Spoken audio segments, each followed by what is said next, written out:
Kamis bersama Budi Yuwono. Selamat bertemu kembali bersama saya, sahabat Budi Yuwono, di dalam Siniar Kamis. Cerita inspiratif dari kampung. Bersama kami saat ini telah hadir Pak Pengulu Tualang, Pak Juprianto, Esos MSI. Selamat bertemu kembali ini Pak Juprianto. Ya, selamat sore Pak Budi. Ya, beliau ini baru dilantik untuk yang ketiga kalinya sebagai pengulu. Selamat Pak Pengulu ya. Terima kasih Pak Budi. Ya, tentu dengan 3 kali dilantik jadi pengulu ini tentu banyak kisah-kisah menarik dari beliau yang layak kita simak, yang layak kita diskusikan bersama supaya juga bisa menjadi inspiratif bagi kita bersama. Pak Pengulu, kami lihat hari ini genap seminggu lah, yang lebih kurang Pak Pengulu dilantik, hampir seminggu Pak Pengulu dilantik, ya. Dan tentunya ada kisah-kisah sukses di mana Pak Pengulu ini bergelar master.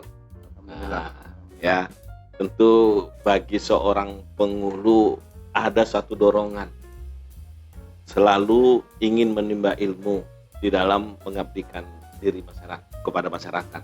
Mungkin bisa sedikit cerita Pak Pengulu. Baik. Dorongan bersekolah terus ini. Saya dengar katanya mau S3 lagi nih Pak Pengulu. Insyaallah. Ya. Baik, terima kasih Pak Budi. Selamat sore pemirsa Siniar Kamis. Siniar Kamis.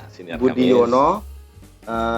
Alhamdulillah suatu kebanggaan bagi kami pada sore hari ini dapat berdiskusi dengan Pak Budi, yang mana tentunya kita berbagi hal-hal yang barangkali bisa bermanfaat bagi khalayak terkait dengan tadi yang disampaikan oleh Pak Budi. Alhamdulillah baru seminggu kami dilantik sebagai pengulu untuk periode yang ketiga, dan tentunya kita bersyukur kepada Allah, dan yang tak kalah pentingnya lagi berterima kasih kepada seluruh masyarakat Kampung Tualang yang telah memberikan kepercayaannya kepada kami untuk melanjutkan amanah kepemimpinan sebagai penghulu periode yang ketiga, yang mana kalau boleh kita kilas balik, dulu pada awal periode pertama itu barangkali tahun 2009 adalah tahun pertama kami menjabat sebagai kepala desa. 2009. Ya. Nah, jadi 2009 itu saya masih ingat yang melantik Pak Arwin. Ya. Itu pada saat itu terus terang saja kami masih sangat minim pengetahuan tentang bagaimana menjadi seorang pengulu dan bagaimana sebagai pemimpin di sebuah desa. Ya. Yang mana pada saat itu desa Tualang ini merupakan desa yang terpadat jumlah penduduknya, lebih kurang 18.000 jiwa. Wow. Ya. Sehingga kami merasakan ini kalau jadi pengulu nanti nak buat apa? Sementara basic kami sebelum jadi pengulu adalah hanya karyawan swasta biasa di PT IKPP, 10 tahun 7 bulan saya bekerja. Kemudian masyarakat mempercayakan amanah sebagai pengulu di periode pertama tahun 2009. Dan alhamdulillah berkat tentunya dukungan lapisan masyarakat, pada saat itu saya masih ingat dukungan masyarakat kepada saya lebih kurang pada saat itu 48% dari total 4 calon yang mengikuti kontestasi di dalam pilkades ini. Kemudian saya banyak belajar tentunya kepada jajaran pemerintahan, khususnya Kabupaten Siak, dalam hal ini Dinas Pemberdayaan Masyarakat Desa waktu itu, yang saat ini DPMK, Dinas Pemberdayaan Masyarakat Kampung. Karena nomenklatur desa sudah berubah menjadi kampung. Jadi dengan belajar tentunya teman-teman semua, ini bisa menjadi pedoman kita bahwasannya kita harus punya prinsip hidup, tidak dituntut kita ini untuk berhasil, tetapi kita dituntut untuk mencoba agar berhasil. Wah, itu dia ya. Tipsnya kita harus mencoba. Nah, jadi kami dengan bertekad pada saat itu kami mencoba belajar dan terus belajar. Dan pada periode pertama tadi disampaikan oleh Pak Budi, sekarang sudah master alhamdulillah. Di periode pertama itu saya masih S1. Ya, kebetulan S1 saya itu adalah jurusannya administrasi negara. Dan terketuk hati kami pada saat itu, sepertinya tantangan sebagai pemerintahan desa ke depan ini akan semakin berat. Karena amanah Undang-Undang 6 tahun 2014 tentang desa itu mengisyaratkan bahwasannya kita butuh pengetahuan yang lebih luas supaya bisa memahami aturan-aturan yang telah diterapkan oleh pemerintah, baik itu pusat, daerah, dan juga tentunya peraturan-peraturan yang mengikuti lainnya. Jadi alhamdulillah kami melanjutkan pendidikan kami S2 itu pada saat kami masih menjabat. Masih menjabat sebagai penghulu periode pertama. Saya lanjut kuliah S2 yakni ilmu pemerintahan. Jadi alhamdulillah 2015 saya selesai. Kemudian saya maju kembali sebagai kepala desa, waktu itu masih namanya kepala desa, maju kembali sebagai kepala desa dan alhamdulillah diamanahkan oleh masyarakat Kampung Tualang dengan perolehan suara 70%. Jadi alhamdulillah ada peningkatan dari periode pertama 48%, periode kedua kepercayaan 70%. publik meningkat menjadi 70%. Dan singkat ceritanya di periode ketiga ini alhamdulillah 90%. Nah, jadi tidak sampai 90%, tetapi ada juga peningkatannya menjadi 73,5%. Masya Allah. Jadi di sini kami melihat ingin berbagi pengalaman kepada teman-teman semua, bahwasannya dibutuhkan memang betul-betul semangat yang luar biasa kita berdesa namanya. Jadi semangat berdesa.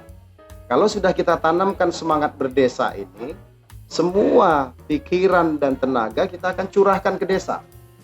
Nah, jadi sehingga tujuan kita ditunjuk dan diamanahkan oleh masyarakat sebagai pemimpin di desa itu, insya Allah kalau sudah kita ikhlaskan dalam hati untuk berdesa, itu akan ringan jalan dan juga tujuannya. Barangkali itu Pak Budi sekelumit cerita ya. Kalau saya cerita nanti kampanyenya bagaimana, kemudian kultur pemilihnya bagaimana. Kebetulan pemilih di Desa Tualang ini jumlahnya lebih kurang 11.000 pemilih. Jadi 11 DPT-nya lumayan. Kalau mau jadi anggota DPR silahkan datang ke Desa Tualang karena bisa dapat 3-4 kursi boleh di Desa Tualang. Ya, mana tahu Pak Budi mau nyalek besok. Siap. Ya, saya lihat nih ada ikhlas di sini. Ya, ikhlas, ada totalitas. Ya, yang mana ikhlas totalitas ini akan membuat kita menanamkan niat untuk berhasil, berhasil di dalam mengabdikan diri kepada masyarakat. Ya, betul. Ya, itu ya. Jadi sudah dilantik Pak Penghulu periode ketiga. Nah, kami lihat hari ini ramai di kantor Pak Penghulu ini. Luar biasa. Lambat dan tadi saya lihat itu pimpinan dari Kabupaten Siak hadir di sini semua. Pak Bupati hadir. Pak Bupati, Pak Wakil Bupati, Pak Sekda, Kepala Dinas juga. Luar biasa. Nah, program Bujang Kampung diluncurkan sama Pak Bupati dan Pak Penghulu dapat giliran yang pertama nih. Betul. Nah, dalam giliran pertama ya. Tadi dalam sambutan Pak Bupati disampaikan juga Pak Penghulu ketua abdesi sehingga dapat giliran pertama. Alhamdulillah. Ini bagaimana rasanya nih Pak Penghulu ya? Baik. Ya baru seminggu dilantik dengan persiapan datang tamu pimpinan daerah di sini ya. Setelah itu juga masyarakat hadir di sini, Bujang Kampung ingin melayani masyarakat. Ya. Apa yang Pak Penghulu rasakan nih dengan kondisi yang seperti ini nih? Baik, kami sebetulnya begitu Pak Bupati launching program Bujang Kampung pada saat pelantikan tanggal 29 yang lalu di Siak, kami sudah bisa merasakan ini sebuah keuntungan bagi desa. Bahwasannya Pak Bupati ingin ngantor di desa kita, di kantor desa seharian dengan membawa seluruh OPD. Sehingga hari ini bisa kita lihat diawali dengan apel pagi tadi. Karena terus terang saja di kantor desa ini nggak pernah apel-apel. Ketahuan nih Pak Pengulu, nggak pernah ada apel pagi. Iya, nanti kita bikin apel terus Pak Pengulu. Iya, jadi ini salah satu contoh. Ya, tidak ada apel pagi, hanya ada rapat koordinasi biasa-biasa saja. Tapi ini dengan ada Pak Bupati, kita apel beserta seluruh OPD, UPTD, Pak Camat, Penghulu, bahkan RT dan RK ikut apel bersama Bupati. Ini belum pernah ada sejarahnya di Kabupaten Siak. Hari ini menjadi sebuah tonggak awal dalam pelaksanaan program Bujang Kampung yang kami rasakan ini banyak keuntungannya. Yakni pertama pelayanan dari Disduk Capil yang secara langsung KTP, KK, akte kelahiran dan KIA kartu identitas anak itu bisa diurus di kantor desa. Langsung selesai hari ini ya. Langsung selesai hari ini. Jadi masyarakat senang. Tidak perlu jauh-jauh lagi ke UPTD, ke Kabupaten Siak. Karena KIA itu kan di unit dinas bisa dibuat. Bisa dapat suara Bang Pengulu ya. Iya. Ini saya udah selesai Pilkades. Kalau ini dibuat sebelum Pilkades, mungkin suara saya bisa 90%. Jadi kemudian juga ada pelayanan dari Dinas Sosial yang berintegrasi dengan Puskesos Desa Tualang. Puskesos Desa Tualang yang mana di situ juga dilayani masyarakat yang perlu di dalam program-program bantuan-bantuan sosial. Jadi secara umum kami sangat diuntungkan, dan kepada kampung-kampung lain saya ingin sampaikan bahwasannya rebut momentum ini, manfaatkan momentum ini dengan baik ya. Dan untuk persiapan, saya ingin menyampaikan kepada Pak Budi bahwasannya saya baru 1 minggu. 1 minggu sebelum dilantik, status saya 4 bulan sebelum itu masih masyarakat biasa. Karena saya nonaktif kepala desa, nonaktif pengulu. Jadi begitu 1 minggu dilantik, sudah dapat amanah sebagai tujuan Bujang Kampung, tuan rumah yang pertama. Ternyata ini tidak sulit. Intinya adalah koordinasi kita antar perangkat desa sampai ke tingkat RT. Dalam rangka mensosialisasikan program Bujang Kampung ini, sehingga kita lihat pada hari ini antusiasme masyarakat terhadap pengurusan pelayanan itu tinggi dan semuanya mendapat dukungan. Dan saya lihat Pak Bupati, Pak Wakil Bupati puas tadi, senang. Alhamdulillah, nyaman. Baru pertama kali Bujang Kampung, ternyata respon dari masyarakat demikian besar. Sudah itu juga banyak bisa membantu masyarakat. Banyak. Jadi Pak Bupati di selain pelayanan tadi juga turun, sholat Jumat bersama, makan siang bersama, meskipun dengan nasi bungkus, tetapi keberkahannya sangat luar biasa. Alhamdulillah. Kemudian habis sholat tadi kami meninjau warung. Kemudian ke kelompok tani sayur mayur, kelompok wanita tani, dan juga ke kelompok perikanan, kita langsung menabur benih. Sehingga apa? Semua sektor tersentuh. Jadi kepada kawan-kawan lain, kalau bisa minta duluan ya silahkan minta duluan. Seperti itu. Jangan nanti kalau udah agak terlalu ke belakang, udah dingin, kurang hangat. Jadi selagi masih hangat ini OPD-nya pada semangat semua. Karena sudah nampak. Gitu. Seluruh pimpinan daerah turun. Mulai dari semua dinas yang paling besar sampai ke pelayanan-pelayanan yang mungkin barangkali tidak terpikirkan sama kita. Pengadilan agama juga turun tadi. Jadi ini UMKM semua ada. Tapi pengadilan agama turun kan, kasus cerai nggak ada di sini Pak Pengulu ya? Tidak ada. Wah, alhamdulillah. Kalau bisa jangan bercecoy lagi masyarakat kita ya. Kampung Sakinah. Tak boleh, Kampung Sakinah tak boleh bercecoy ya. Wujudkan keluarga Sakinah. Itu. Jadi persiapannya tidak ada yang khusus dan juga tidak membutuhkan biaya besar. Tidak ada biaya dibebankan kepada desa, tidak ada. Karena apa? Ini murni ikhlas. Pak Bupati ingin menyampaikan pelayanan itu sampai ke bawah di masyarakat. Jadi tergantung kita lagi. Kita lagi. Penghulu kalau sudah berazam tadi menanamkan keikhlasan tadi bekerja, insya Allah semuanya akan ringan. Siap. Makasih Pak Pengulu. Siap. Nah, kata kunci menarik buat saya Pak Pengulu. Puskesos. Puskesos. Tadi waktu apel pun saya juga sempat lihat itu. Puskesos Merajut Kasih. Betul. Wah. Saya yang kasih nama itu. Wah, itu dia. Ini Puskesos Merajut Kasih, dan terus terang saya di saat membaca Merajut Kasih itu sangat tersentuh ya, sangat terasa. Memang ya sampai saya yang kasih nama itu. Ya, itu ya. Nah, tadi juga Pak Bupati juga sudah menceritakan berkaitan dengan Puskesos ya. Puskesos, saya mendapat informasi juga ada beberapa kawan-kawan kita yang memang puskesosnya kurang aktif gitu ya. Namun tadi kalau saya lihat Puskesos yang ada di Kampung Tualang ini sudah namanya Merajut Kasih ya.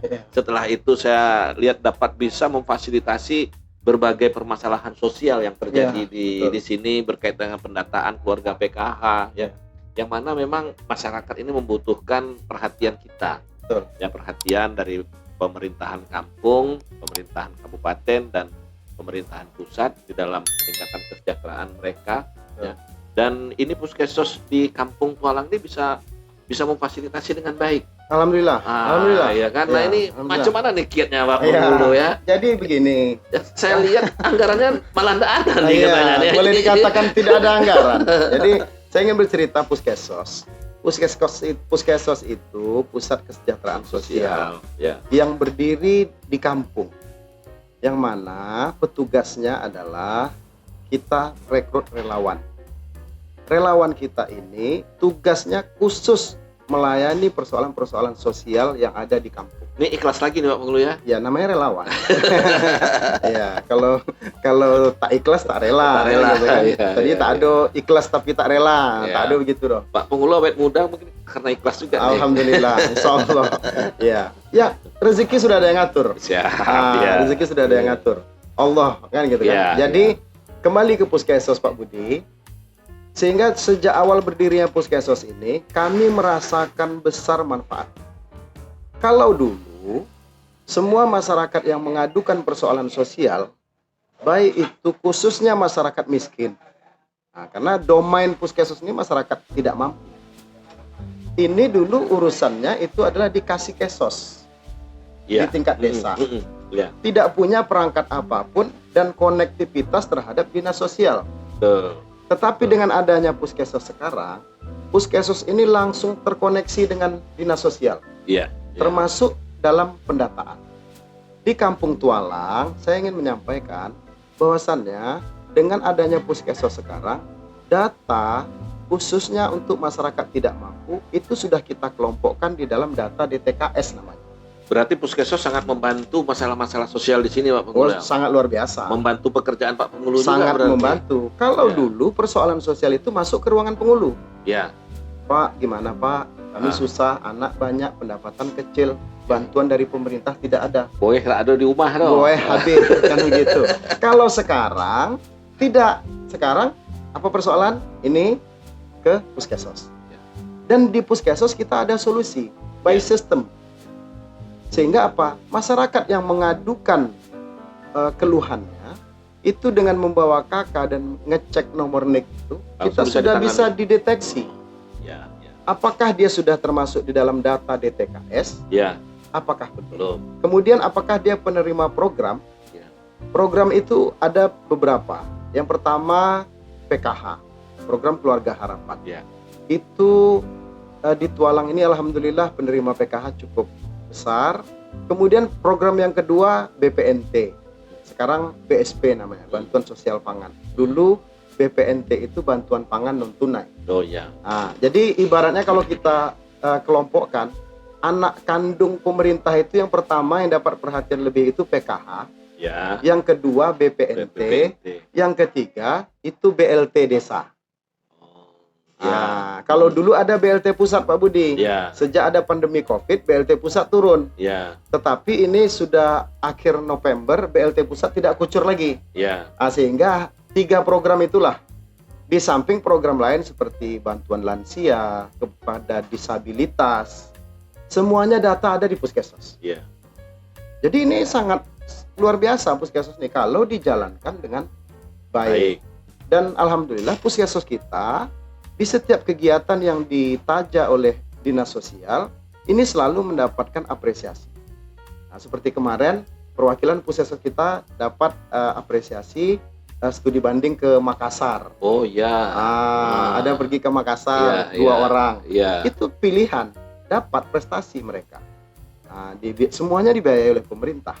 Itu karena basisnya kinerja. Ada reward lah ya nak. Ada reward. Atas apa yang sudah dilakukan di Iya, tapi penghulu tak diajaknya loh. Sabo baru dilantik. Baru dilantik. Jadi kok PR kok. Iya. Nanti kami ngajak penghulu. Siap. Kemudian saya melihat Puskesos ini sangat strategis di dalam menangani persoalan-persoalan masyarakat. Khususnya seperti masyarakat yang tidak mampu ingin berobat ke rumah sakit. Iya. Ya. Karena apa? Yang tidak memiliki BPJS kesehatan, yang tidak mempunyai jaminan asuransi dari perusahaan-perusahaan yang bekerja, itu bisa di-cover oleh Pemda, pemerintah Kabupaten Siak melalui program Jamkesda. Sehingga pengurusannya kita permudah. Dengan membuat SKTM yang ditandatangani oleh Kepala Desa dan TKSK namanya, Tenaga Kerja Sosial Kecamatan, dan diketahui camat, maka masyarakat kita yang sakit dirawat inap di rumah sakit, itu pembiayaannya bisa ditanggung oleh Pemkab Siak. Ini sangat membantu. Ini sangat membantu luar biasa. Jamkesda. Jadi kalau bisa program Jamkesda ini harus tetap dipertahankan. Ya, karena kalau tidak ajablah kami. Ini kan ada BPJS Pak Penghulu. BPJS beda. Kemudian penerima Jamkesda ini akhirnya diintegrasikan kepada PBI. Penerima bantuan iuran BPJS, yang iuran BPJS-nya itu dibayarkan oleh Pemda. Awalnya mereka Jamkesda, belum terdaftar di BPJS. Jadi bisa sinkron mungkin nanti di situ langsung sinkron bisa sinkron. Jadi cerita Puskesos, saya menyarankan alangkah luar biasanya kalau setiap kampung punya Puskesos. Percayalah Pak Penghulu, percayalah semua kawan-kawan penghulu kampung, kalau Puskesos sudah berdiri di desa masing-masing, semua kita akan memiliki data lengkap. Berarti kalau Puskesos punya data lengkap untuk mencari sasaran BLT yang sekarang disuruh 40% itu enggak susah itu ya? Tidak susah. Kemudian begini, Puskesos bisa menangkis keterangan-keterangan yang tidak benar. Contoh, saya umpamanya menyampaikan kepada Pak Penghulu, Pak Penghulu, aku tak ada pernah dapat. Bagilah aku sembako. Umpamanya. Oke, bawa mari kakak di kau. Aku cek kakak itu nanti. Kita cek kakak itu ternyata dia penerima BLT pusat. Ternyata dia penerima BPNT. Akan ketahuan. Jadi tidak bisa itu. Tapi kalau tidak ada Puskesos, informasinya tidak terpusat ke dinas sosial, kita tidak akan tahu. Terhukumlah penghulu di situ. Penghulu di situ merasa bersalah. Masyarakat awak susah, awak tak bantu. Betul. Jadi makanya saya tetap mengedepankan Muskam namanya, musyawarah kampung dalam penetapan data DTKS masyarakat tidak mampu. Sehingga pada saat Muskam, saya berkali-kali menyampaikan kepada Pak RT dan Pak RK, ingat jangan sampai ada masyarakat miskin yang betul-betul harus diperhatikan tidak dapat program. Ini semangat gitu Pak Budi, kalau yang sudah begitu tuh Pak RT sudah tidak ingin lagi dia mendata secara asal. Karena kita sudah wanti-wanti, sehingga betul-betul selektif lah dia mendatai. Nah, kalau dulu mungkin masih ada terkesan ini pemilih RT, dibantu sekarang tak bisa lagi ya. Sekarang tak bisa lagi. Iko sebelah rumah RT. Iko pendukung RT dulu. Waktu pemilihan RT dapat bantuan. Kalau tak mendukung tak dapat. Tak bisa lagi macam gitu. Karena apa? Tim verifikasi Puskesos ada. Namun, itu dia kuncinya tim verifikasi ada. Namun kami berharap saat ini memang operasional Puskesos itu kecil. Macam tak ada lah. Makanya saya bilang relawan. Mudah-mudahan Pak Bupati dengar gitu ya. Iya. Pak Bupati. Tolong perhatikan Pak Bupati ya. Ini membantu Pak Bupati juga. Sangat membantu Pak Bupati. Karena apa? Puskesos itu menjadi ujung tombak persoalan sosial bisa diatasi di tingkat desa. Sip. Terima kasih. Nah, selain dari para Puskesos Pak Penghulu, ada juga yang menarik kami dengar dari Pak Penghulu nih. Pertama, Pak Penghulu pengesahan APBKAM tepat waktu. paling lambat jatuh tapai lah ya, minggu-minggu pertama Januari atau minggu Januari lah ya. Paling lambat ya. Januari Tapi kalau bisa kan memang di akhir awal tahun Pak Pengulu udah Nah, setelah itu juga kami dengar Pak Pengulu bisa siltap tiap bulan. Bisa. Nah, ini macam mana nih? Ini pertama apa yang mendorong Pak Pengulu seperti ini gitu ya? Jadi begini, Pak Budi, kunci dari sebuah kesuksesan pelayanan pemerintahan itu, jika hak daripada pelayan itu sendiri bisa kita berikan pada waktunya. Sehingga basis kinerjanya jadi bisa kesejahteraan petugas lah dulu ya, nak. Itu kita utamakan. Ini hak Miko, macam mana kewajiban Miko. Betul. Tapi kalau kita belum bayar gaji, kita suruh dia kerja, agak berat sedikit dia berangkat. Minyak onda dia tado itu. Jadi kuncinya sebetulnya sederhana. Sederhana saja. Pertama, mungkin rencanakan APBKAM itu pengesahannya di awal waktu. Kemudian, begitu kita sudah sah APBKAM dan mendapat posting, tanggal posting, kita sudah bisa gunakan silpa yang ada di rekening kas desa untuk membayarkan honor-honor ataupun siltap perangkat pemerintah desa. Tentu kita dahulukan itu. Jangan kegiatan dulu. Oh gitu. Iya. Itu kiat-kiatnya ya. Itu kiatnya. Jangan dahulukan kegiatan. Yang joleh-joleh dulu ya. Yang jelas menjadi basis kinerja pemerintah.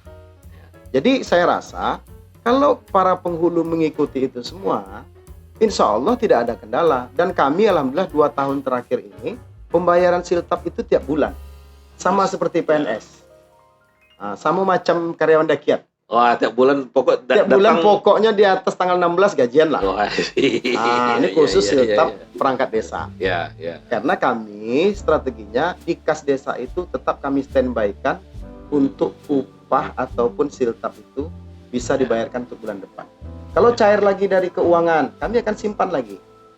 Kami akan sisakan. Nah, seperti itu dia. Ya, jadi intinya bagaimana Pak Pengulu bisa memanage keuangan yang ada di kampung. Seperti itu. Karena memang kan dari kabupaten menyerahkan dana kepada Pak Pengulu. Setelah itu bagaimana pengelolaannya kan tergantung. Itu tergantung kepada desa. Mana yang ingin diprioritaskan, mana yang ingin di belakangi nanti Ya Pak Pengulu prioritaskan mana yang didahulukan, mana yang dikemudiankan. Seperti itu. Supaya juga perangkat kampung juga bisa bekerja dengan tenang, jangan tenang. Banyak celoteh. Iya. Nanti dia panggil bos jangkrik katanya kan. Jangkrik bos atau jangkrik bos. Jangkrik bos katanya. Pondeng awak akan gitu. Iya. Ini Mas Rio dia ada kisah sendiri juga masalah jangkrik. Oh iya, siap. Iya. Satu lagi mungkin terakhir nih Pak Pengulu. Oke, siap. Ya. Kendala apa yang Pak Pengulu hadapi untuk pembayaran siltap setiap bulan nih? Apakah ada kendala transfer dari kabupaten, dari BKD? Mungkin siltap dah habis, silpa dah habis nih. Silpa dah habis nih. Stok di rekening kas desa tidak ada. Dari kabupaten belum mencairkan. Apakah pernah terjadi seperti itu, Pak? Pernah.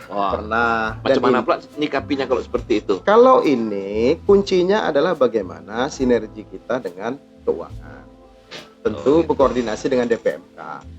Tadi Pak Bupati sudah menyampaikan bahwasannya sumber pendapatan desa itu yang mana alokasi dana desa itu bersumber dari APBD kabupaten. APBD kabupaten ini bersumber dari DAU. DAU dan DAK. Jadi berapa yang masuk DAU dan DAK ke kabupaten, maka 10%-nya harus ditransfer ke desa. Kalaulah ini sudah menjadi komitmen Pak Bupati, saya yakin tidak akan ada sangkut lagi. Jadi kita harus komit saja. Kalau seandainya Pak Bupati komit 10%, total DAU atau DAK masuk, 10% ke desa. Walaupun itu dalam 1 bulan 2 kali masuk, tidak ada masalah. Kita tinggal ngajukan pencairan. Barangkali itu. Jadi nanti ke depannya kan kalau dari apa yang disampaikan pesan sama Pak Bupati, setiap saat kita mau cairkan sudah bisa ya. Sejauh SPJ ada. Iya, betul. Sejauh SPD sudah disiapkan, anggaran waktunya sudah bisa kita. Kemudian tambahan lagi ini Pak Budi. Terkadang kita juga ingin mengkoreksi di bagian keuangan, ya. Kalau bisa jangan di saat akhir tahun, itu di ujung-ujung pencairan itu. Awal-awal lah ya. Nah, kalau bisa di awal-awal sehingga dana yang masuk bisa direalisasikan dengan sempurna. Ya. Tapi kalau sudah di ujung, kita sudah dimakan waktu. Sudah tidak bisa melaksanakan kegiatan. Sehingga apa? Silpa. Itu yang pertama. Yang kedua, kalau nak hari raya. Kita ini bulan puasa ini kan nak bertenang-tenang, ya tak? Injury time semua. Injury time semua. Tah di puasa tua, sibuk lah kita bergelibut kalau bahasa tualangnya. Sibuk kita nak ngurus itu segala macam di keuangan. Kalau bisa, belum masuk puasa, transfer aja dana ADD desa tuh. Jadi penghulu bisa tenang beribadah, RT RW bisa tenang beribadah. Pas pada saat nanti nak hari raya kita cairkan. Karena hari raya umat Islam ini kan memang ditunggu-tunggu. Jadi sempat nanti perangkat desa tak gajian, yo agak sedih juga lah nanti. Seperti itu. Terima kasih Pak Pengulu. Banyak cerita Baik, menarik yang Pak Pengulu ceritakan kepada kami ya. Dan tentunya ini bisa menjadi pelajaran bagi kita semua. Amin. Dan semoga juga bisa menginspirasi kepada kawan-kawan yang lainnya. Alhamdulillah. Terima kasih Pak Pengulu. Sehat selalu dan sukses selalu. Salam berdesa. Salam berdesa. Ini lagi salam nih, berdesa. Salam berdesa. Ya, demikian sahabat Budi Yuwono, siniar Kamis kami pada hari ini. Kisah menarik dari Pak Pengulu Juprianto, Pengulu Tualang, Kecamatan Tualang, Kabupaten Siak, Provinsi Riau. Sampai bertemu lagi di dalam siniar Kamis berikutnya. Selamat sore. Selamat sore.